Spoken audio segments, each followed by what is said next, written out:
जी कैफ 4 आज के लेक्चर का आगाज़ करते हैं। लेक्चर नंबर 83 रिवीजन क्लास है हमारी, थर्ड रिवीजन क्लास है आज।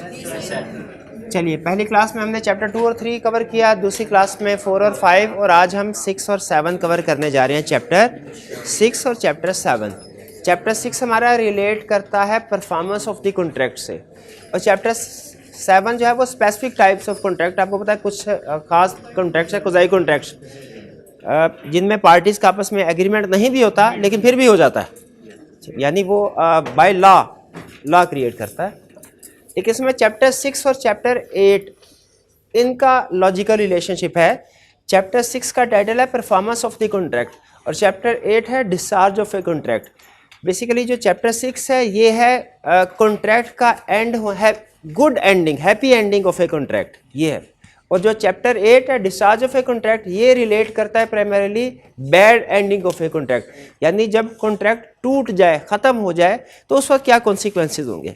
तो चैप्टर 6 और चैप्टर 8 इन दोनों में कोई ना कोई कॉन्ट्रैक्ट की एंडिंग हो रही होती है, लेकिन नॉर्मली चैप्टर 6 रिलेट करेगा कि हैप्पी एंडिंग, यानी कॉन्ट्रैक्ट कंप्लीट हो गया, परफॉर्म कर दिया गया। और chapter 8 discharge of a contract में ज़्यादातर सिचुएशन कौन सी डिस्कस हुई हैं, जिनमें कोई ब्रीच ऑफ कॉन्ट्रैक्ट होती है। ठीक है, छोटे छोटे दूसरे कंसर्ट्स भी है, लेकिन मेन थीम दोनों चैप्टर्स का ये है। आज के लेक्चर में हम चैप्टर 6 और 7 कवर करेंगे, यानी परफॉर्मेंस ऑफ द कॉन्ट्रैक्ट, और जो कल की रिवीजन क्लास होगी इंशाल्लाह, इसमें हम डिस्चार्ज ऑफ कॉन्ट्रैक्ट और एजेंसी का टॉपिक जो है इसको रिवाइज करेंगे, 2 चैप्टर्स। इन 2 चैप्टर्स के माइंड मैप्स आपको मिल गए थे। जो 8 और 9 के माइंड मैप्स होंगे इंशाल्लाह कल आपको क्लास में डिस्ट्रीब्यूट किए जाएंगे। आप रिवीजन कराइएगा बुक में से, ठीक है। माइंड मैप्स कल की क्लास में आपको डिस्ट्रीब्यूट किए जाएंगे। तो आज हमने 2 चैप्टर जो कवर करने हैं वो है, एक परफॉर्मेंस ऑफ कॉन्ट्रैक्ट और दूसरा स्पेसिफिक टाइप्स ऑफ कॉन्ट्रैक्ट। ठीक है, पहले परफॉर्मेंस ऑफ द कॉन्ट्रैक्ट। सबसे पहले तो परफॉर्मेंस का मतलब हम समझ, कॉन्ट्रैक्ट तो हमें पता ही है क्या है। परफॉर्मेंस किसको कहते हैं? परफॉर्मेंस कहते हैं जब प्रॉमिसर अपना जो उसने प्रॉमिस किया होता है उसको फुलफिल करता है, पूरा करता है। परफॉर्मेंस का मतलब क्या है कि प्रॉमिसर अपने प्रॉमिस को पूरा करे। आपको पता है 2 टर्म्स हम बोलते हैं, एक प्रॉमिसर और एक प्रॉमिसी। ठीक है, जो कि पहले जब इनिशियली एग्रीमेंट जब नहीं हुआ होता तो इनके लिए हम वर्ड यूज़ करते हैं ऑफरर और ऑफरिंग, लेकिन जब एग्रीमेंट हो जाए उसके बाद हम क्या वर्ड यूज़ करते हैं? प्रॉमिसर और प्रॉमिस। प्रॉमिसर का मतलब कौन बंदा जिसने कुछ ना कुछ काम करना है, और प्रॉमिसी का मतलब कौन जिसके लिए काम किया जाएगा। जैसे अगर कोई गुड्स डिलीवर करनी है तो प्रॉमिसर का मतलब वो बंदा जिसने गुड्स को डिलीवर करना है, और प्रॉमिसी का मतलब वो बंदा जिसको गुड्स डिलीवर की जाएंगी। और अगर पैसे अदा करने हैं तो प्रॉमिसर का मतलब वो पर्सन जिसने पैसे अदा करने हैं, और प्रॉमिसी का मतलब वो पर्सन जिसने पैसे रिसीव करने हैं, रिसीव करने हैं। जब कॉन्ट्रैक्ट का आधा हिस्सा होगा ना, आधा हिस्सा, यानी जब गुड्स को डिलीवर करने की बात आएगी तो उसमें प्रॉमिसर कोई और होगा, प्रॉमिसी कोई और। लेकिन जब गुड्स डिलीवर हो जाएंगी उसके बाद जब पैसे अदा करने की बारी आएगी तो फिर वो रोल चेंज हो जाता है, प्रॉमिसर और प्रॉमिसी डिफरेंट हो जाते हैं। लेकिन बहरहाल प्रॉमिसर का मतलब क्या? वो बंदा जिसने कोई ना कोई एक्ट परफॉर्म करना है, और प्रॉमिसी का मतलब जिसके लिए एक्ट परफॉर्म किया जाएगा। अच्छा, परफॉर्मेंस का मतलब हमने समझ लिया। जब प्रॉमिसर अपना प्रॉमिस फुलफिल करे उसे कहते हैं परफॉर्मेंस। परफॉर्मेंस की 2 टाइप्स हैं, एक एक्चुअल परफॉर्मेंस और एक अटेम्प्टेड परफॉर्मेंस। एक्चुअल परफॉर्मेंस का मतलब क्या है कि प्रॉमिसर ने अपना प्रॉमिस फुलफिल कर दिया। एक्चुअल परफॉर्मेंस का मतलब क्या है? प्रॉमिसर ने अपना प्रॉमिस फुलफिल कर दिया। ए ने बी को गुड्स डिलीवर करनी थी, ए ने बी को गुड्स डिलीवर कर दी, ये है एक्चुअल परफॉर्मेंस। अटेम्प्टेड परफॉर्मेंस का मतलब क्या है? प्रॉमिसर ने प्रॉमिस पूरा करने की कोशिश की, लेकिन प्रॉमिसी ने रिफ्यूज कर दिया एक्सेप्ट करने से। यानी ए चीज़ें सामान लेके बी के गोदाम में गया, बी की शॉप पे गया, लेकिन बी ने रिफ्यूज कर दिया कि मैं ये चीज़ें रिसीव नहीं करूँगा। यह है अटेम्प्टेड परफॉर्मेंस। नाम से जाहिर है अटेम्प्टेड, कोशिश की गई परफॉर्म करने की, कोशिश की गई परफॉर्म करने की, लेकिन एक्चुअली परफॉर्म नहीं हो सका। अटेम्प्टेड परफॉर्मेंस का एक दूसरा नाम भी है जो एग्जाम में अक्सर यूज़ करता है, वो क्या है? टेंडर। ये वो वाला टेंडर नहीं है जो अखबार में इससे आ रहा था ना, टेंडर नोटिस, वो वाला टेंडर नहीं है। टेंडर का मतलब ये भी होता है गुड्स किसी को के सामने रखना, प्रेजेंट करना। ठीक है, टेंडर का मतलब ये भी होता है प्रेजेंट करना। तो परफॉर्मेंस अटेम्प्ट कोशिश की गई लेकिन एक्चुअली परफॉर्मेंस नहीं हुई। एक्चुअली परफॉर्मेंस क्यों नहीं हुई? प्रॉमिसी ने रिफ्यूज कर दिया एक्सेप्ट करने से। यहाँ पे एक चीज ध्यान में रखिएगा, जो ब्रीच ऑफ कॉन्ट्रैक्ट होता है ना, ब्रीच ऑफ कॉन्ट्रैक्ट, ये लाजमी नहीं हमेशा प्रॉमिसर करे। ये प्रॉमिसर भी ब्रीच ऑफ कॉन्ट्रैक्ट कर सकता है, प्रॉमिसी भी कर सकता है। प्रॉमिसर भी ब्रीच ऑफ कॉन्ट्रैक्ट कर सकता है और प्रॉमिसी भी कर सकता है। ये है ब्रीच। अगर ड्यू डेट आ जाए और प्रॉमिसर गुड्स लेके ना पहुंचे प्रॉमिसी के पास, ड्यू डेट आ जाए, प्रॉमिसर गुड्स लेके प्रॉमिसी के पास ना पहुंचे, यह है breach of contract bye promiser. और अगर ड्यू डेट पे प्रॉमिसर चीजें लेके प्रॉमिसी के पास पहुंच गया, प्रॉमिसी ने चीजें रिसीव करने से इनकार कर दिया, यह है breach of contract by promisee. इस चैप्टर में दोनों डिस्कस हुए हैं, इस चैप्टर में दोनों डिस्कस हुए हैं, ब्रीच बाय प्रॉमिसर भी, बाय प्रॉमिसी भी। गैस कीजिए ये जो अटेम्प्टेड परफॉर्मेंस है ये ब्रीच किसकी तरफ से है? Breach of contract by promisee. उसने कहा था मैं ये चीजें वसूल करूंगा, उसने वसूल करने से इनकार कर दिया। प्रैक्टिकली ये इस वक्त होता है जब चीज की कीमत कम हो जाए तो बायर कहता है यार मुझे तो बाजार से सस्ती मिल रही है, मैं तुमसे क्यों महंगी खरीदूं। प्रॉमिसर कहेगा भाई एग्रीमेंट किया तुमने इसलिए महंगी खरीदो मेरे से। वो कहता है नहीं नहीं कोई एग्रीमेंट नहीं, भाग जाओ। तो यह है breach of contract by promisee. और अगर ड्यू डेट पे चीजें प्रॉमिसर ने डिलीवर ही नहीं की, ये क्या होगा?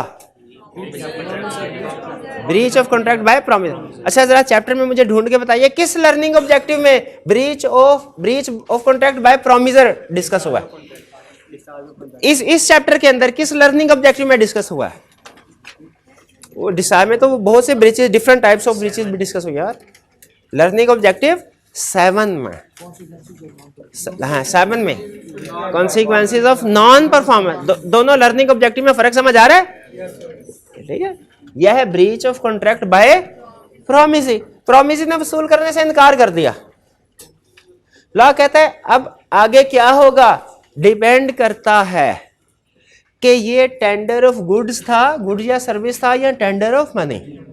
डिपेंड करता है टेंडर ऑफ गुड या सर्विसेज था या टेंडर ऑफ मनी। अगर टेंडर ऑफ गुड या सर्विसेज था तो इसका मतलब है अभी कॉन्ट्रैक्ट तकरीबन स्टार्ट में ही था। ठीक है, क्योंकि नॉर्मली गुड्स पहले होती है बाद में अमाउंट वगैरह पे होती है। तो अब इसकी लायबिलिटी नहीं, अब प्रॉमिसर की लायबिलिटी डिस्चार्ज हो गई। इसने मजीद अब इन चीजों को दोबारा डिलीवर, ये कॉन्ट्रैक्ट इसके लिए वाइडेबल हो गया। Contract becomes voidable at the option of promiser. Contract becomes voidable at the option of promiser. वो चाहे तो उसको रिसेंड कर ले, चाहे इसको इन्फोर्स करवा ले, चाहे रिसेंड कर दे चाहे, लेकिन in any case in any damages claim करवा सकता है। क्योंकि आने जाने का जो भी ट्रक, जो भी गाड़ी लेके आया, रेंज करवाया, उसके ऊपर उसका ट्रांसपोर्ट एक्सपेंसेस तो लगे होंगे ना, तो damages claim in any case कर सकते। लेकिन कॉन्ट्रैक्ट भी वाइडेबल हो गया। ठीक है, ये वो अलग डिसीजन करेगा कि मैंने कॉन्ट्रैक्ट को ऑपरेटिव करवाना है या रिसेंड करना है, ये डिसीजन अलग, और डैमेजेस क्लेम करने का डिसीजन अलग करेगा। भाई ऐसा ही है। और अगर ये टेंडर ऑफ मनी है तो इसका ये मतलब है कि अब उससे पैसे अदा नहीं करने। भाई टेंडर ऑफ गुड्स में तो यही था कि अब गुड्स डिलीवर करना लाजमी नहीं है, कॉन्ट्रैक्ट वाइडेबल है। अगर आप इसको रिसेंड करते हैं तो गुड्स डिलीवर करना लाजमी नहीं है, लेकिन टेंडर ऑफ गुड्स में है। टेंडर ऑफ मनी में ऐसा नहीं है। टेंडर ऑफ मनी में कॉन्ट्रैक्ट स्टिल वैलिड है, पार्टी स्टिल लायबल टू पे है। हाँ, अब क्या होगा? डिले की वजह से इंटरेस्ट नहीं होगा, नो इंटरेस्ट, इंटरेस्ट की पेमेंट नहीं होगी डिले की वजह। बताइए ये बात समझ आई कि नहीं? कि प्रॉमिसर ने टेंडर किया, ऑफर किया performance of the contract goods को, प्रॉमिसी ने एक्सेप्ट करने से इनकार कर दिया। कहानी हमने बतानी है, यानी tender of good or service is refuse तो क्या होगा, और tender of money is refuse तो क्या। दो हिस्सों में कहानी लेके जानी है। कब? जब प्रॉमिसी रिफ्यूज करेगा चीजों को एक्सेप्ट करने से।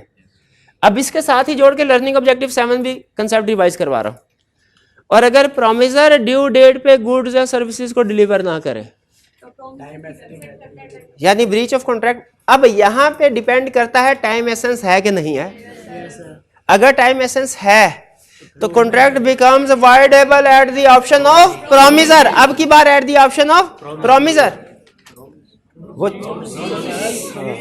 सॉरी प्रोमिसर, इधर प्रोमिसर था। Contract becomes voidable at the option of promisee, यानी प्रोमिसी की मर्जी है, वो चाहे तो इस कॉन्ट्रैक्ट को अब इन्फोर्स करवाए चाहे रिसेंड कर ले, लेकिन इन एनी केस उसके पास राइट है क्या, डैमेजेस क्लेम करने का, क्योंकि डिले की वजह से हो सकता है उसको नुकसान हुआ। और अगर टाइम एसेंस नहीं है तो फिर क्या ये कॉन्ट्रैक्ट वाइडेबल है? नहीं। टाइम एसेंस है तो कॉन्ट्रैक्ट वाइडेबल है, टाइम एसेंस नहीं है तो कॉन्ट्रैक्ट वाइडेबल नहीं है। लेकिन प्रोमिसी के पास एक राइट तो है क्या, डैमेजेस क्लेम करने का, प्रोवाइडेड वो नोटिफाई करता है, प्रोवाइडेड वो नोटिफाई। ये दोनों केसेस आपने सामने रखने हैं। एक है प्रोमिसर ने गुड्स डिलीवर की, प्रोमिसी ने एक्सेप्ट नहीं किया।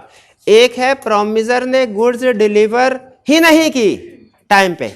अगर प्रोमिसर ने गुड्स डिलीवर की यानी टेंडर वाला केस है, प्रोमिसी ने एक्सेप्ट नहीं किया, कहानी दो हिस्सों में जाएगी। Tender of good and services का केस और है, टेंडर ऑफ मनी का केस और है। Tender of good and services में अब उसकी लाइबिलिटी नहीं, खत्म, और वो डैमेजेस क्लेम कर सकता है। टेंडर ऑफ मनी के केस में लाइबिलिटी स्टिल है, लेकिन अब उसने डिले पेमेंट की वजह से इंटरेस्ट की पेमेंट नहीं कर रही। और अगर प्रोमिसर ही ड्यू डेट पे गुड या सर्विस डिलीवर नहीं करता तो डिपेंड करता है, कहानी दो समझ जाएगी, टाइम एसेंस है या नहीं। अगर टाइम एसेंस है तो कॉन्ट्रैक्ट वाइडेबल है प्लस डैमेजेस, और अगर टाइम एसेंस नहीं है तो वैलिड है, लेकिन अब डैमेजेस क्लेम कर सकता है। ये दोनों कंसेप्ट क्लियर हो गए, आगे चलते हैं।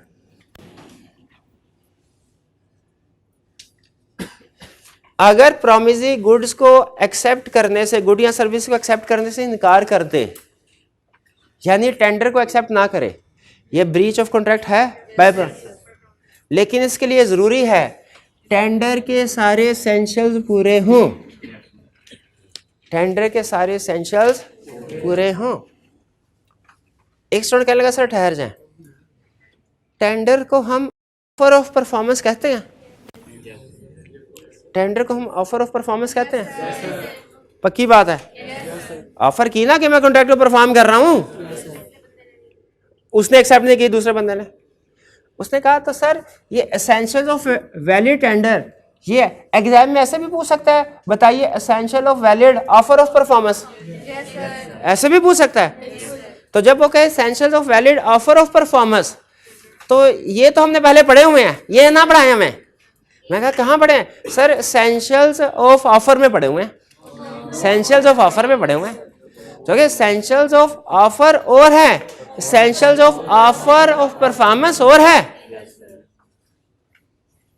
एसेंशियल्स ऑफ, जिस तरह एसेंशियल्स ऑफ ऑफर और कंसेप्ट है, essentials of acceptance of offer बताया था ना। एसेंशियल्स ऑफ ऑफर में किसके एसेंशियल लिखने हैं? ऑफर के। Essentials of offer, essentials of acceptance of offer में किसके एसेंशियल लिखने हैं? एक्सेप्टेंस के एसेंशियल्स लिखने हैं। एसेंशियल्स ऑफ ऑफर में ऑफर के एसेंशियल लिखने हैं। Essentials of offer of performance में ये सिर्फ ऑफर से आपने वो ऑफर वाले एसेंशियल नहीं लिख देना। समझ आ रही है? टेंडर का मतलब क्या है कि एक बंदे ने ऑफर किया कि सर ये गुड्स एंड सर्विस मैं आपके दरवाजे पे ले आया हूं, दूसरे ने कहा ले जाओ वापस। वो कह रहा है वैलिड टेंडर होगा तो फिर ये ब्रीच समझी जाएगी बाय प्रोमिसी, लेकिन अगर ये वैलिड टेंडर नहीं है तो ये ब्रीच समझी जाएगी बाय प्रोमिसर। जैसे प्रोमिसर चीजें तो ले आया, उसकी दुकान की बजाय उसके घर पे ले आया। अब उसने तो इनकार करना ही करना है। उसने कहा था मुझे आप दोपहर के 12 बजे लेके आना, वो रात के 12 बजे ले आया। वो उधर कौन सी, तो वो फोन कर रहा हो भाई दुकान खोलो आगे, मैं घर में पड़ा सो रहा हूँ, मैं कैसे आके दुकान खोलूँ, कोई डिलीवरी एक्सेप्ट नहीं करनी, भाग जाओ। अब बताइए इसमें क्या प्रोमिसी का कसूर है? नहीं है ना। तो इसका मतलब है हमें ये कंसेप्ट समझ आया कि टेंडर के कुछ एसेंशियल्स भी होने चाहिए, तभी हम उसे वैलिड टेंडर समझेंगे। अगर एसेंशियल में से एक चीज भी मिसिंग है, इसका मतलब यह है कि अब कसूर प्रोमिसी का नहीं, प्रोमिसर का है। अब कसूर प्रॉमिसरी का नहीं, प्रॉमिसर का है। तो वो कौन कौन से एसेंशियल्स है? अनकंडीशनल, यानी कॉन्ट्रैक्ट में जो तय पाया है ना उसके मुताबिक टर्म्स एंड कंडीशन, मजीद कोई कंडीशन ऐड ना करे।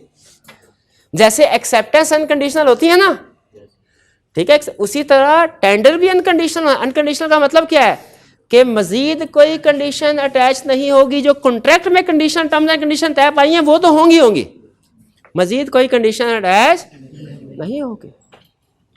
फिर eight specified reasonable time, tender कब डिलीवर होना चाहिए? पहले जो टाइम एग्री हुआ स्पेसिफाइड, और अगर स्पेसिफिक टाइम एग्री नहीं हुआ भाई, अच्छा अगर एग्री ही हुआ है रात के 12 बजे आना है तो फिर 12 बजे वो फिर कोई मसला नहीं है, फिर कोई मसला नहीं है। लेकिन अगर एग्री ही नहीं हुआ time, if time is not specified, तो फिर डिलीवरी कब होगी? और रीजनेबल क्या है? ये कॉन्ट्रैक्ट टू कॉन्ट्रैक्ट वेरी करता है। नॉर्मली रीजनेबल का मतलब होता है during business hours, during business hours, ठीक है। और फिर एट स्पेसिफाइड प्लेस, कॉन्ट्रैक्ट में जो प्लेस स्पेसिफाई कर दी गई उस पे डिलीवरी दे। अगर कॉन्ट्रैक्ट में लिखा गया गुड्स को घर डिलीवर करना है तो घर करे, फिर शॉप पे नहीं डिलीवर करना। शॉप पे लिखा गया तो शॉप पे डिलीवर करे, घर पे नहीं करना। लेकिन अगर प्लेस स्पेसिफाइड ही नहीं है तो फिर अच्छा अब ये ध्यान में रखिएगा, यहाँ पे टाइम में और प्लेस में फर्क है। टाइम में ये कहता है कि अगर टाइम एग्री नहीं हुआ ना तो प्रॉमिसर खुद से डिसाइड कर ले रीजनेबल टाइम क्या होगा, जो भी उसके टर्म एंड जो नेचर ऑफ बिजनेस के मुताबिक है, और उस टाइम पे रीजनेबल टाइम पे गुड्स डिलीवर कर। ठीक है, रीजनेबल टाइम यानी पूछने की जरूरत नहीं है। लेकिन प्लेस के केस में पूछने की जरूरत है। प्रॉमिसर पूछेगा भाईजान कॉन्ट्रैक्ट तो कर लिया आपने, ये नहीं बताया चीजें कहाँ डिलीवर करनी है, बताएं जरा चीजें कहाँ डिलीवर। और अब प्रॉमिसरी की रिस्पॉन्सिबिलिटी है कि वो रीजनेबल प्लेस बताए, कि वो प्लेस बताए, लेकिन प्लेस कौन सी हो? रीजनेबल। वो कहे चांद पे गुड़ मुझे पहुंचा दो उधर, क्योंकि रेट बढ़ गया ना, वो ये चाहता है कि कॉन्ट्रैक्ट से बचे। उसने कहा नहीं तय पाया ना प्लेस कौन सी, चांद पे पहुंचाओ। वो कहते हैं नहीं, लॉ कहते हैं नहीं रीजन। और अगर प्रॉमिसर कहे नहीं भैया ये तो रीजनेबल प्लेस नहीं है, प्रॉमिसर कहे नहीं रीजनेबल प्लेस है, झगड़ा हो गया, डिसाइड कौन करेगा रीजनेबल प्लेस है कि नहीं? कोर्ट डिसाइड करेगा ना, कोर्ट डिसाइड करेगा, झगड़ा हो जाए जब भी। तो रीजनेबल टाइम और रीजनेबल प्लेस का रूल समझ आ गया। तो टेंडर कब डिलीवर करना है? रीजनेबल टाइम पे। ठीक है, स्पेसिफाइड और रीजन। अगर स्पेसिफाई नहीं किया तो रीजनेबल टाइम पे। और रीजनेबल टाइम क्या हो सकता है इसके एग्जांपल में?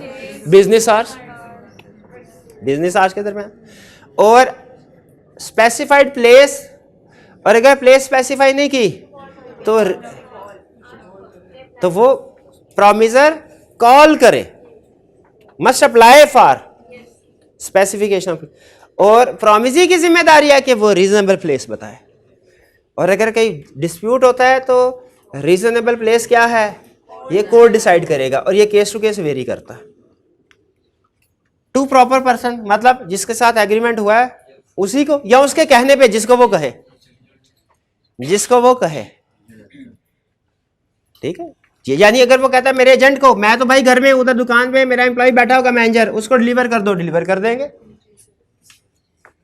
As per terms and condition. ये हमने ऊपर पढ़ लिया, यानी as per terms and condition deliver करना है सामान को, अपनी तरफ से मजीद कोई एडिशनल कंडीशन नहीं लगानी। कह लगा सर इधर कह रहे हैं कंडीशन है, इधर कह रहे हैं अनकंडीशनल है। ये वो कंडीशन है जो कॉन्ट्रैक्ट में तय पा गई है, और यहां पे कह रहे हैं उसके अलावा नहीं कर सकते। अपॉर्चुनिटी टू इंस्पेक्ट, चेक कर लो भाई। होल ऑब्लिगेशन, जितना सामान हमने मंगवाया सारे का सारा हो ना, ये ना आधा अभी आ रहा है और आधा। अगर कॉन्ट्रैक्ट में तय पाया है ना, कुछ कॉन्ट्रैक्ट्स में तय पाता है कि आप 3 टाइम पे डिलीवर करेंगे सामान को, ठीक है, तो फिर उस कॉन्ट्रैक्ट की टर्म्स के मुताबिक डिलीवरी होगी। लेकिन अगर कॉन्ट्रैक्ट में ये तय नहीं पाया तो फिर सारे का सारा सामान एक ही दफ़ा में डिलीवर करना है। हाँ, थोड़ा बहुत अगर डेविएशन हो जाए उसमें प्रॉब्लम नहीं है, लेकिन मेजर डेविएशन नहीं होनी चाहिए। होल ऑब्लिगेशन का मतलब ये है, जिस तरह गुड्स या सर्विसेज होल डिलीवर करनी है, उसी तरह अमाउंट भी तो पूरी की पूरी पे करनी है। ठीक है, ये अगर आप देखें ना तो मेरा ख्याल है ये सारे तकरीबन टेंडर ऑफ गुड्स से रिलेट कर रहे हैं। ये वाला टेंडर ऑफ मनी से रिलेट कर रहा है कि जो मनी है वो सारे के सारे पैसे देने, और लीगल टेंडर जो पाकिस्तान में करेंसी चलती है। ये एसेंशियल्स हैं किसके? टेंडर के। ठीक है, तो परफॉर्मेंस की कितनी टाइप्स हैं? 2। कौन कौन सी टाइप्स हैं? एक्चुअल और टेंडर। टेंडर का, एक्चुअल का मतलब क्या है? गुड डिलीवर करनी थी, कर दी। और टेंडर का मतलब क्या? गुड डिलीवर करनी थी, लेके गए भी, उसने रिफ्यूज कर दिया। ठीक है, अगर तो ये वैलिड टेंडर है ना तो फिर ये breach of contract by promise ही है। इसका इफेक्ट क्या होगा? तो फिर गलती कर दी। डिपेंड करता है टेंडर ऑफ गुड सर्विस है कि टेंडर ऑफ मनी। एग्जाम में हमेशा करना ना बताया tender of good and service है, तो आपने दोनों ऑप्शंस को डिस्कस करना। अगर tender of good and money है तो contract voidable at the option of promisor, और इन एनी केस वो डैमेजेस क्लेम कर सकता है। और अगर tender of money still liable, लेकिन डिले की वजह से इंटरेस्ट की पेमेंट। लेकिन इसके लिए शर्त है क्या कि प्रोमिसर ने वैलिड टेंडर की एसेंशियल्स को पूरा किया हो, पूरा किया। और एसेंशियल्स क्या है वो हमने पढ़े। एग्जाम पॉइंट ऑफ व्यू से सबसे अहम एसेंशियल कौन सा वाला, जो आपको सबसे मुश्किल लगता है? स्पेसिफाइड आ रीजनेबल टाइम और इसमें अप्लाई वाली बात आ गई ना समझ? अप्लाई करें। हु कैन परफॉर्म, कौन परफॉर्म कर सकता है? अब इसमें एक केस है सिंगल प्रोमिसर का। भाई कौन परफॉर्म करेगा? प्रोमिसर परफॉर्म करेगा। लेकिन इसमें एक केस है सिंगल प्रोमिसर का और एक केस है जॉइंट प्रोमिसर का। प्रोमिसर सिंगल भी हो सकता है, प्रोमिसर जॉइंट भी हो सकते हैं। ए ने बी से पैसे लिए, अब ए ने पैसे अदा करने हैं बी को। सिंगल प्रोमिसर ए और बी दोनों ने मिलके सी से पैसे लिए, ए और बी दोनों भाई थे फॉर एग्जांपल। अब ए और बी कौन है? Joint promisor. नॉर्मली पार्टनरशिप जब किसी बैंक से लोन लेती है तो पार्टनरशिप में जितने भी पार्टनर्स हैं वो कौन है? जॉइंट प्रोमिसर, वो है जॉइंट प्रोमिसर। लेकिन इस कंसेप्ट को पार्टनरशिप के अलावा अलग से भी टेस्ट किया जा सकता है कि जब 1, 2, 3 एक से ज्यादा लोग वादा करें मिलके कि हम ये पैसे अदा करेंगे या हम ये काम करेंगे, तो फिर वो क्या हो जाता है? Joint promisor.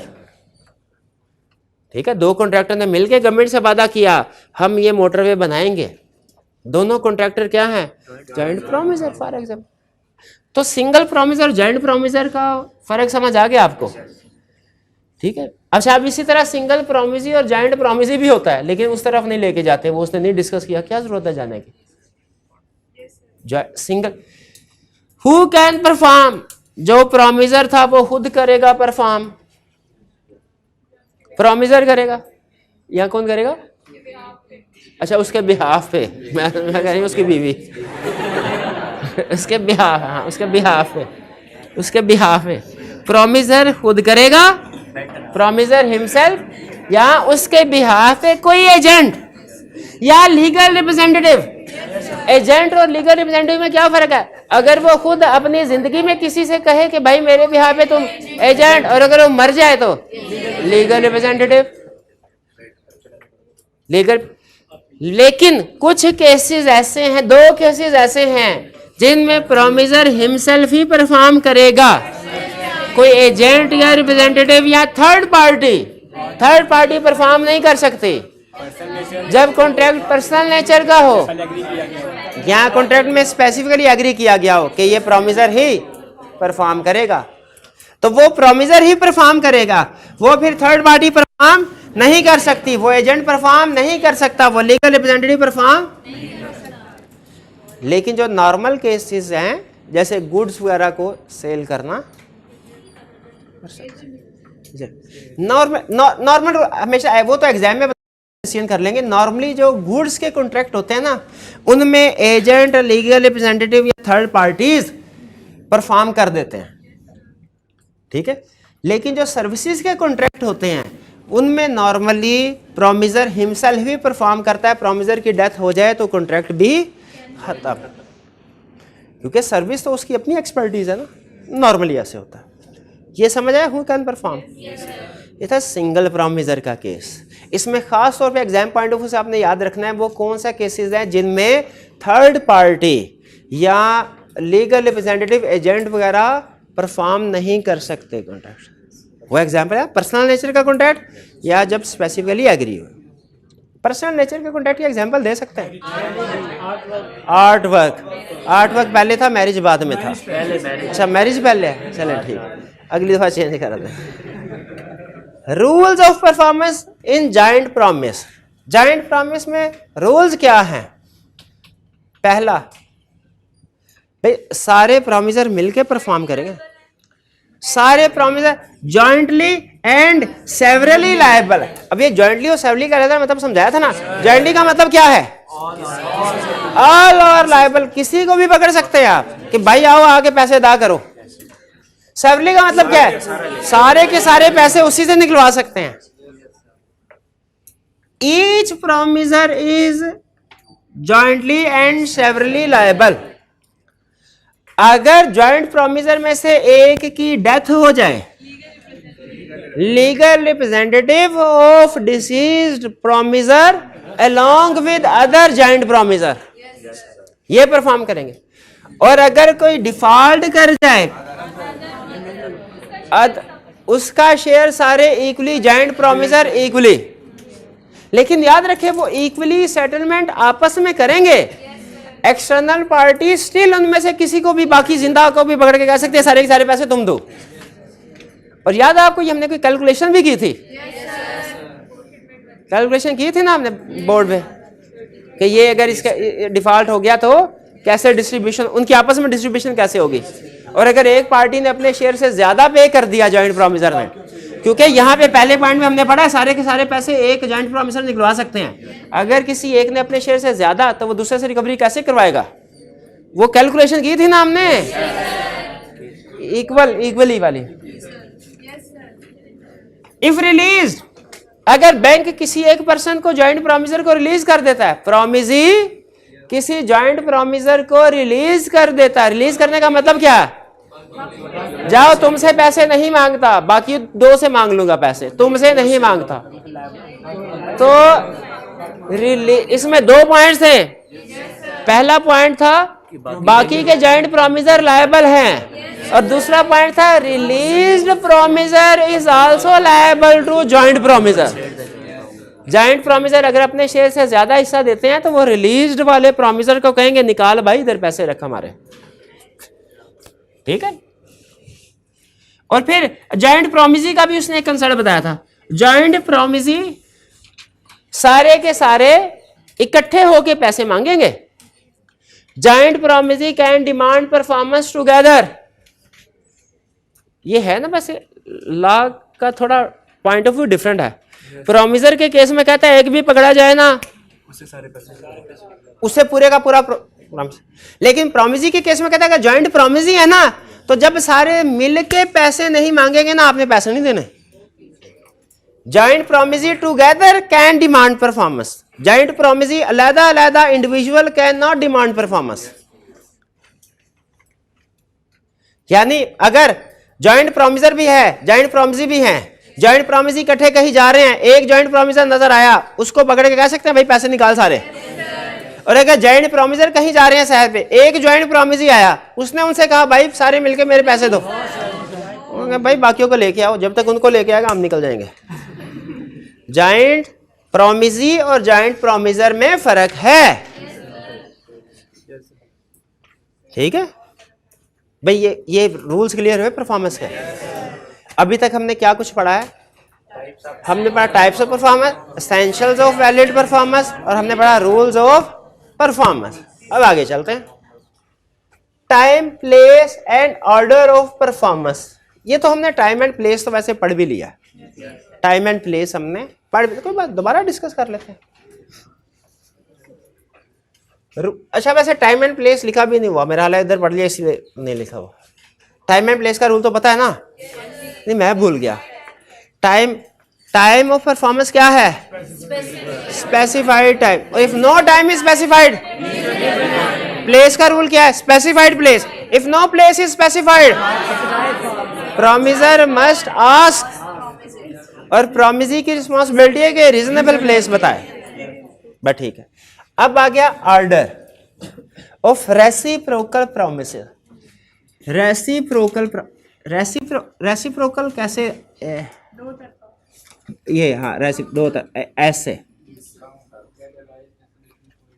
A B, her contract में रेसिप्रोकल प्रोमिसेस होते हैं।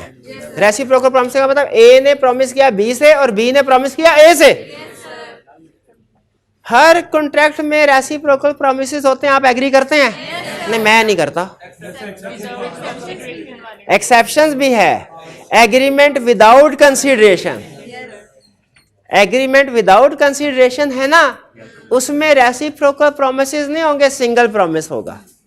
वरना बाकी जितने भी एग्रीमेंट हैं, बाकी जितने भी उनमें रेसिप्रोकल प्रॉमिसेस होंगे।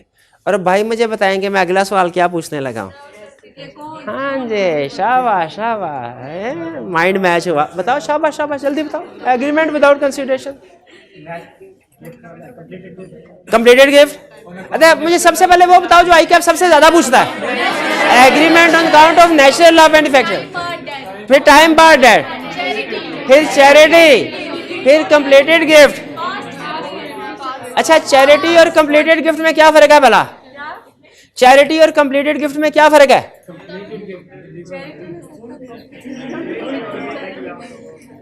कंप्लीटेड गिफ्ट में हम वो चीजें अगले बंदे को ट्रांसफर कर चुके हो। चैरिटी में वादा किया होता है, अभी चीजें दी नहीं होती।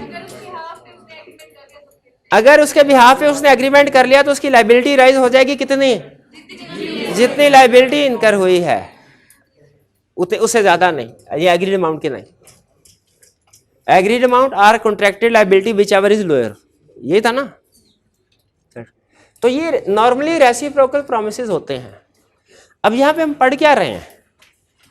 पहले कौन वादा पूरा? ए ने बी से कहा भाईजान मैं आपको गाड़ी सेल करूंगा, बी ने ए से कहा मैं आपको 10 लाख रुपए अदा करूंगा।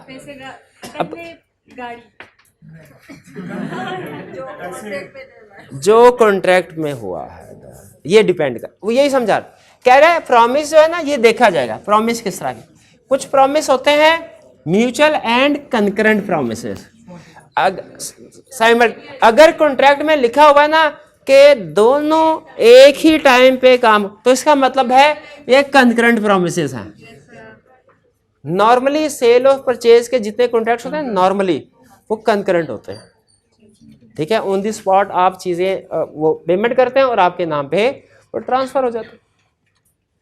कंकरेंट प्रॉमिस का रूल ये है, अगर पार्टी ए तैयार है ना अपना प्रॉमिस पूरा करने के लिए तो पार्टी बी को पूरा करना चाहिए अपना, वरना पार्टी बी ना करे।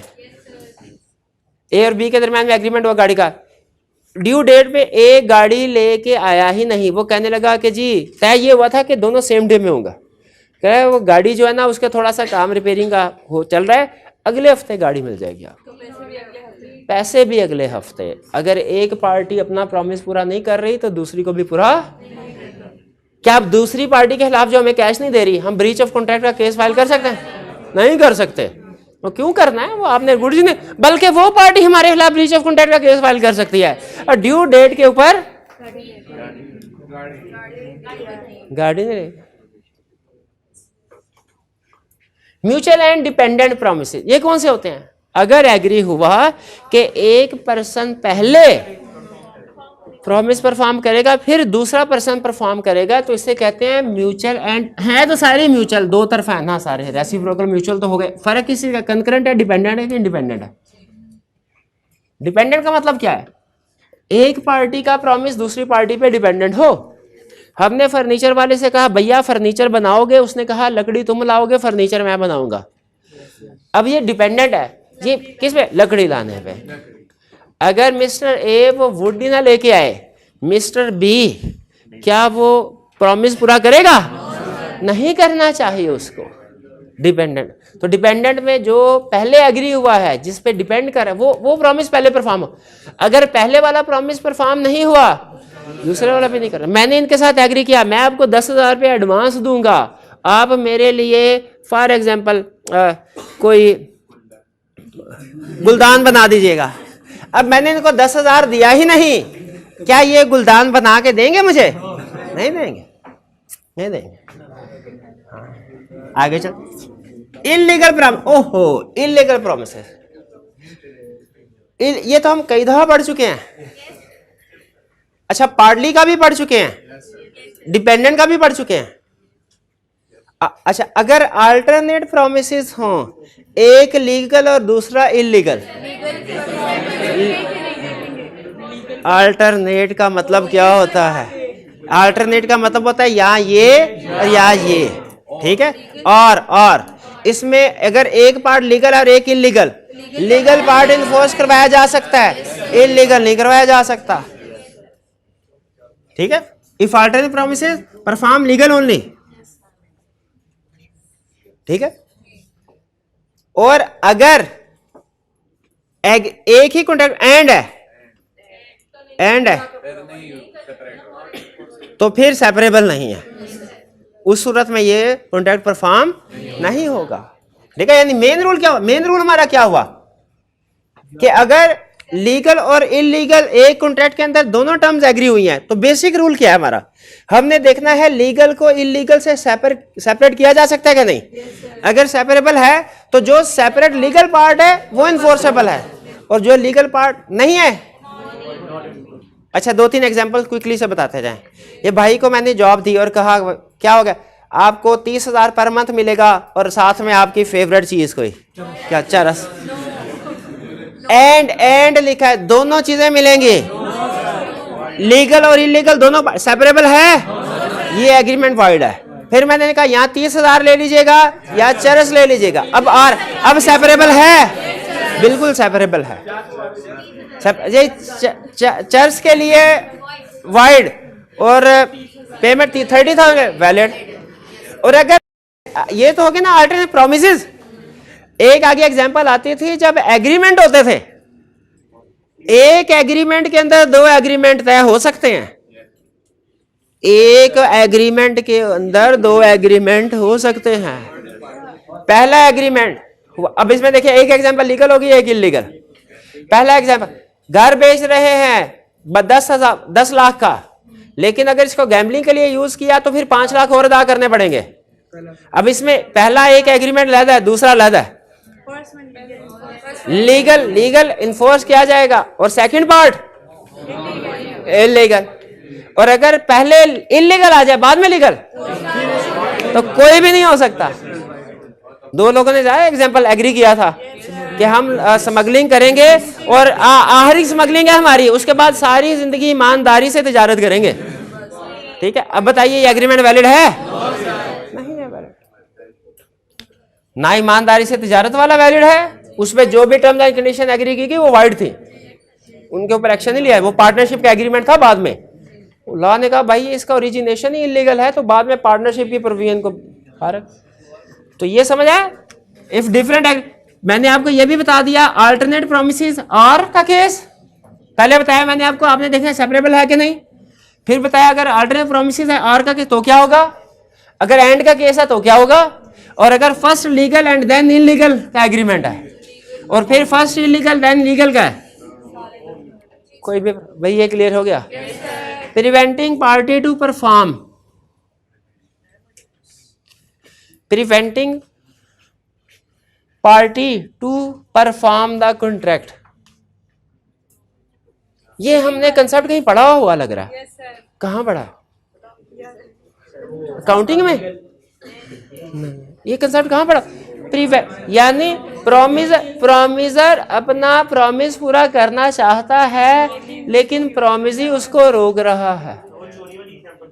चोरी सिंगिंग वाला केस था? नहीं, ये पढ़ा कब था? ये तकरीबन 4 हफ्ते पहले, चैप्टर 8 में, और अभी थोड़ी देर पहले पढ़ा है। ये टेंडर वाला केस कौन सा था? अटेम्प्ट और बस, हाँ वो बस वाला नहीं था, ये टेंडर वाला एग्जांपल अभी जो पढ़ी, अटेम्प्टेड वो यही नहीं था अटेम्प्टेड परफॉर्मेंस, कि जब प्रॉमिसर अपना प्रॉमिस पूरा करने के लिए आए और प्रॉमिसी उसको एक्सेप्ट ना करे, ऐसे ना किया। थोड़ी देर पहले पढ़ा है, तो उसमें क्या था? कॉन्ट्रैक्ट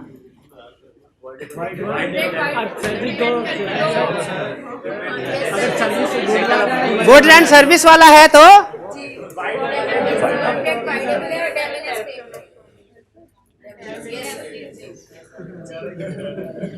इसमें क्वांटम में रूट ये क्या है? बाज अगर तो कॉन्ट्रैक्ट के स्टार्ट में ही उसने रोक दिया है ना, जैसा अभी हमने पढ़ा था, उस एग्जांपल में उस एग्जांपल में थोड़ा सा फर्क है कि वो उसने पहले दिन ही मना कर दिया था, इसमें उसने 4-5 दिन के बाद जाके मना किया उसको। क्वांटम में रूट का मतलब होता है as much as is earn,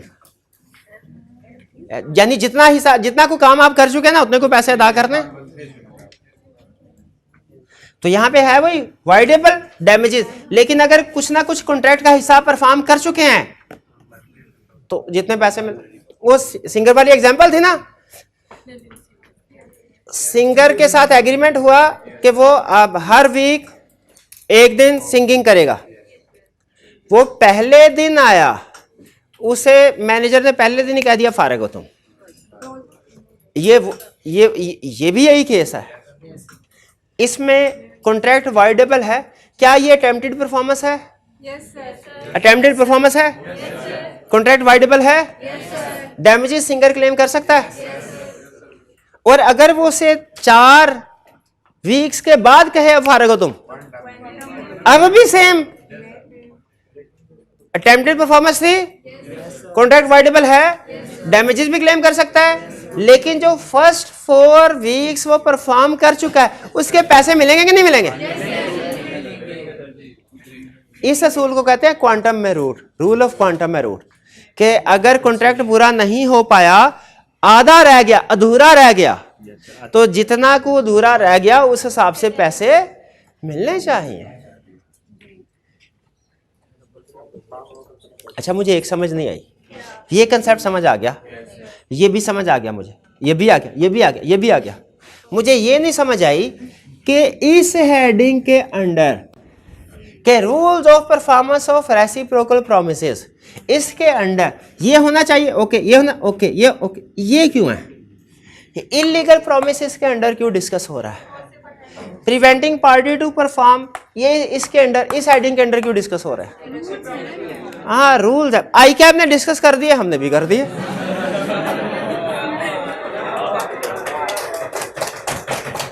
क्योंकि आई कैब जब क्वेश्चन पूछेगा तो फिर वो 5 क्वेश्चन के 5 नंबर के साथ पूछेगा, ये ना हमने 3 याद किए हैं और बाकी 2 नंबर स्किप हो जाए। ठीक है, तो हमने आपको पता है कंसेप्ट जो है वो तो आई कैब के ही होंगे, हम उनको अंदर अपने अल्फाज के मुताबिक उनको कोशिश करते हैं इजी हो जाए, वरना हमने कंसेप्ट के साथ छेड़छाड़, ये नहीं 5 है तो चलो 6 कर सकते हैं, 5 के 4 कभी नहीं करेंगे, 5 के 4 कभी। कॉन्सिक्वेंसेस ऑफ नॉन परफॉर्मेंस, हाँ ये कब, ये किस चैप्टर में पढ़ा था? हाँ, अब आया ना लाइन पे, अभी पढ़ा है। कॉन्सिक्वेंसेस ऑफ नॉन परफॉर्मेंस, ये था breach of contract bye promiser. इसमें एग्रीड पार्टी कौन है? प्रॉमिसी। इसमें डिपेंड करता है टाइम एसेंस है कि नहीं। अगर टाइम एसेंस है, कॉन्ट्रैक्ट वाइडेबल प्लस डैमेजेस, अगर नॉट, और अगर टाइम एसेंस नहीं है, कॉन्ट्रैक्ट वैलिड है, डैमेज क्लेम, कॉन्ट्रैक्ट वाइडेबल नहीं है। अच्छा, एग्जाम में कैसे पता चलेगा कि इसमें टाइम एसेंस है कि नहीं? या तो उसने क्वेश्चन में क्लियरली लिखा होगा कि parties have agreed that time is essence, या नेचर ऑफ द कॉन्ट्रैक्ट से पता चलेगा। जैसे बर्थडे का कॉन्ट्रैक्ट, 14 अगस्त का कॉन्ट्रैक्ट, ईद का कॉन्ट्रैक्ट, ये नेचर ऑफ ट्रांजैक्शन बता रही है ना आपको, इसमें टाइम एसेंस है, टाइम एसेंस। तो एग्जाम में डिसाइड कर लेंगे कि इस कॉन्ट्रैक्ट, या तो उसने क्लियरली खुद से बताया होगा या आपको नेचर ऑफ द कॉन्ट्रैक्ट से पता चल जाएगा। एप्रोप्रिएशन ऑफ पोर्शन कह ले, एप्रोप्रिएशन कह ले, एक ही बात है, कोई इशू नहीं। मतलब क्या है, एक बंदे ने दूसरे को पैसे देने थे, दे दिए, तो जो उनका लेना देना था खत्म, अगर तो सारे के सारे पैसे दे दिए। लेकिन नॉर्मली कमर्शियल ट्रेड में होता क्या है कि पार्टीज जो होती है ना, वो एक दूसरे के साथ कंटिन्यूस बेसिस पे सेल परचेज कर रही होती है। जैसे कपड़े का दुकानदार मार्केट में बैठा हुआ है, तो उसने अपने सप्लायर से डेली बेसिस पे या वीकली बेसिस पे वो चीजें उससे खरीदता रहता है, तो अमाउंट अक्यूमुलेट होती रहती है। मंथ एंड पे जब पैसे आते हैं, वो एक ही दफा उसको चेक भेज देता है। वो चेक हो सकता है सारी अमाउंट का हो, सारी अमाउंट का हो तो ये कंसेप्ट एप्लीकेबल ही नहीं है, सारा डेट एडजस्ट हो गया। लेकिन अगर ड्यू अमाउंट ज्यादा है और जो पेमेंट भेजी, चेक भेजा, वो कम अमाउंट का है, तो यहाँ पे क्वेश्चन ये राइज होता है कि इस पेमेंट से कौन को किस किस डेट वाला डेट डिस्चार्ज होगा, कौन कौन सी लाइबिलिटी पे होगी, ये क्वेश्चन है। अब इसके रूल सुन लीजिए। रूल्स क्या है? पहला rule, as intimated by debtor. Debtor कौन होता है? जो पैसे दे रहा है कि जो पैसे ले रहा है? जो पैसे दे रहा है। हमारे अकाउंटिंग के टीचर थे ना, हमारे मुझे आज तक याद है, उन्होंने उसमें बताया था, हाँ डेटर, हाँ वो उसमें डेबिट कार्ड समझा रहे तो पता नहीं चलता था वो पैसे लेने वाला देने वाला कौन। उन्होंने कहा डी से डेटर, डी से देने वाला। जिस बंदे ने पैसे देने हैं वो डेटर। तो डेटर कौन है? जो पेमेंट दे रहा। तो जो पेमेंट भिजवा रहा है उसकी मर्जी। अगर उसने इंटीमेशन दी है, अगर उसने इंस्ट्रक्शन दी है कि भाई ये 5 लाख का चेक भिजवा रहा हूं, ये 3 तारीख का, 10 तारीख का और 17 तारीख का डेट इसमें से तुमने सेटल करना है, 1 तारीख वाला अभी नहीं करना, 25 वाला अभी नहीं, कहा नहीं। तो ये पेमेंट कौन कौन सा डेट डिस्चार्ज करने के लिए यूज होगी? As intimated, as instructed by debtor. और अगर डेटर इंस्ट्रक्शन नहीं देता तो क्रेडिटर की मर्जी है, वो जिस मर्जी डेट को एडजस्ट करके डेटर को बता दे, भाई आपने नहीं बताया, चेक तो भिजवा दिया, ये नहीं बताया था किस डेट की पेमेंट है, मैंने अपनी मर्जी से ये अपोर्शनमेंट कर दी है।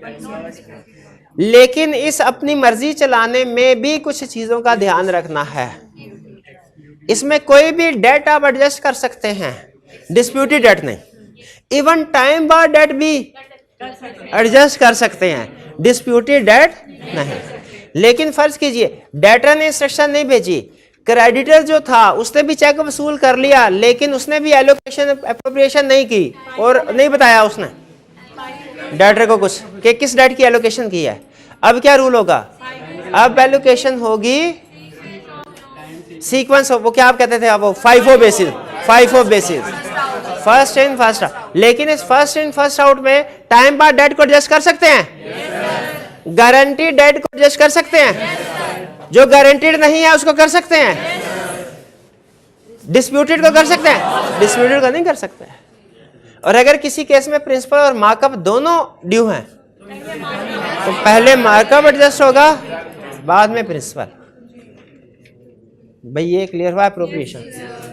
ये आपको वो केस स्टडी आया, बड़ी अच्छी केस स्टडी थी जिसमें उसने चेक भेजा था, कोई इंस्ट्रक्शन नहीं दी थी। हमने कहा अब ये तो क्रेडिटर की मर्जी है, और फिर उसने चेक बेचा, पीछे लिख दिया 70 + 10 = 80 इम्प्लाई। तो इसमें बताइए इंस्ट्रक्शन थी कि नहीं थी? ये इंस्ट्रक्शन याद है केस स्टडी। ये हो गया हमारा चैप्टर 7, 6।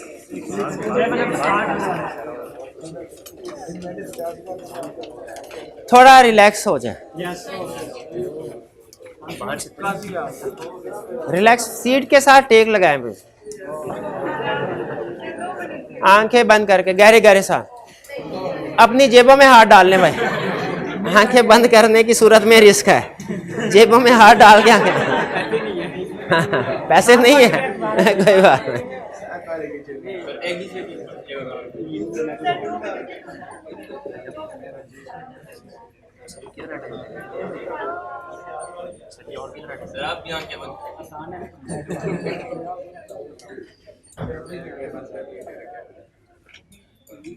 स्टार्ट करें जी। नेक्स्ट हमारा चैप्टर है चैप्टर 7 क़ज़ाई कॉन्ट्रैक्ट। अच्छा, क़ज़ाई कॉन्ट्रैक्ट में से